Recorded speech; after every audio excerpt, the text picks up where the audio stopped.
Here we got chocolate from Riga, Latvia's capital. It is an old brand called Laima.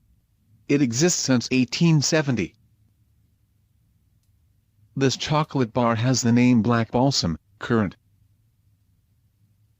In this pack are chocolate, with Riga Black Balsam Currant.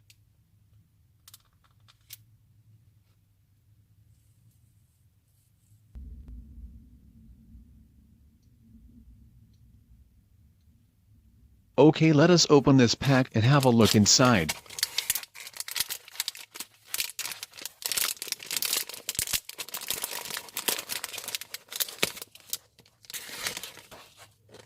Here we got 4 chocolate praline pieces.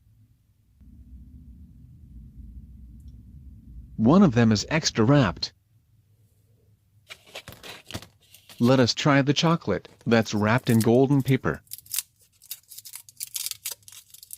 It looks like it is exactly the same like the 3 other chocolates.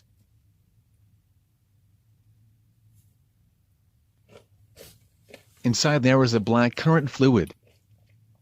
It tastes fruity and tasty. If you cool the chocolate before eating, it will even be a bit refreshing. Thanks everyone for watching. Feel free to subscribe to see daily more unboxing and review videos. Have a great day. Thanks guys.